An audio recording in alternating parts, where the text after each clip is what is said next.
सेवलाल महाराज की श्री सेवलाल महाराज की श्री सेवलाल महाराज गारी 286వ జయంతిని ఘనంగా జరుపుకున్నాం।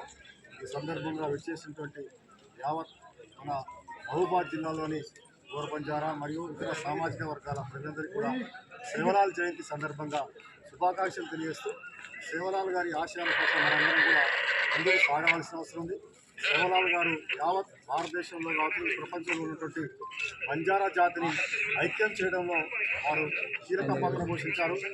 ఆ రోజుల్లో బంజారాలందరూ కూడా చెల్లా చెదురుగా ఉన్నటువంటి కాలంలో ఒక 300 సంవత్సరాల కిందట వారికి ఒక సక్రమైనటువంటి జీవన విధానం లేకపోవడంతో ఆ రోజు బంజారాలందరూ కూడా వారి ఐక్యత, వారి సంస్కృతి సాంప్రదాయాలు దెబ్బతింటున్నటువంటి పరిస్థితుల్లో అతను ప్రజలందరినీ కూడా గిరిజనులందరినీ కూడా లంబాడ గిరిజనులందరినీ కూడా ఒకే వేదిక మీదకి తీసుకురావాలి। వాళ్ళకి అందరికీ కూడా ఒక స్థిర నివాసం ఏర్పాటు చేయాలి, వాళ్ళకు సంస్కృతి సాంప్రదాయాలు కాపాడబడాలనేటువంటి ఉద్దేశంతో అతను దేశవ్యాప్తంగా అతను ఇవాళ సంచారం చేస్తూ ఇవాళ నదిని చేస్తూ ఆయన మంచి విషయాలు చెప్పడం జరిగింది। ప్రధానంగా గిరిజనులందరూ ప్రపంచంలో ఉన్నటువంటి బంజారాలందరూ కూడా ఒకే సామాజిక వర్గంగా మనం ఉండవలసిన అవసరం ఉంది। బంజారా జాతిని మనం కాపాడుకోవాల్సిన అవసరం ఉంది। ఒకే చోట స్థిర నివాసం గ్రామాలు ఏర్పాటు చేసుకోవాల్సిన అవసరం ఉంది। మన సంస్కృతి సాంప్రదాయాలను కాపాడవలసిన అవసరం ఉంది। మంచి ఆహార పదార్థాలు తీసుకోవాల్సిన అవసరం ఉంది। అదేవిధంగా మత్తు పానీయాలకు దూరంగా ఉండాల్సిన అవసరం ఉంది। ఎందుకంటే ఆ రోజుల్లో మత్తు పానీయాలు రకరకాల కలుషితమైనటువంటి ఆహారం తినడం వల్ల బంజారాలు చాలామంది చనిపోవడం జరిగింది। కాబట్టి అతను మన బంజారాలందరినీ కూడా ఐక్యం చేసి వాళ్ళందరినీ సమీకృతం చేసినటువంటి గొప్ప తత్వవేత్త దార్శనికుడు సేవలాల్ గారు అదేవిధంగా సత్యం అహింస అనేటువంటి మార్గంతో అతను పయనించడం జరిగింది। ముఖ్యంగా అబద్ధం ఆడరాదు, సత్యమనే పలకమైనటువంటి విషయాలను అతను చెప్పడం జరిగింది।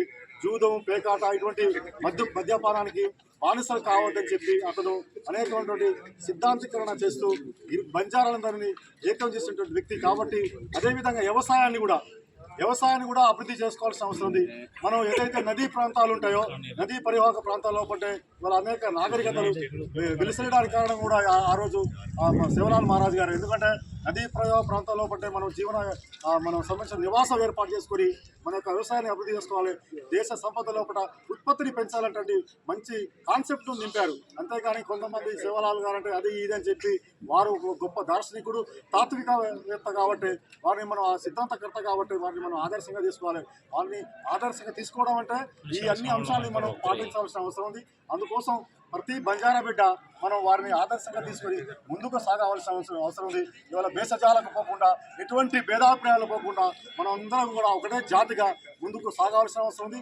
వారిని ఆదర్శంగా తీసుకోవడం ద్వారానే రాబోయే కాలంలో ఒకట మనందరం బహుజన రాజ్యాధికారంగా ఈ దేశంలో కావచ్చు మనం రాష్ట్రంలో కావచ్చు 85 నుంచి 90% ఇలా బహుజనంలో ఉన్నాం। ఎస్సీ, ఎస్టీ, బీసీ బహుజన వర్గాలందరూ ఐక్యం కావడం ద్వారా మాత్రమే సేవలాల్ గారి ఆశయాలు నెరవేరుతాయని చెప్పి మిమ్మల్ని ఆశిస్తూ ఇవాళ సేవలాల్ జయంతిని మనందరం కూడా ఐక్యమత్యంగా జయప్రదం చేసినందుకు ప్రతి ఒక్క మిత్రుడికి అదేవిధంగా లంబాడి హక్కుల పోరాట సమితి జిల్లా కమిటీ సభ్యులకు వివిధ సంఘాల నాయకులందరికీ కూడా అదేవిధంగా స్థానికమైనటువంటి ఎమ్మెల్యే గారికి ఇతర మాజీ ప్రజాప్రతినిధులకు ప్రతి ఒక్కరికి కూడా పేరు పేరున ధన్యవాదాలు తెలుస్తూ సెలవు తీసుకుంటా। జై సేవలాల్, सेवलाल महाराज की जय, जय बोलो सेवलाल महाराज की जय, मेरा में याडी की जय, मेरा में याडी की जय, दंडी याडी की जय, सुका भया की जय, जेता भया की जय।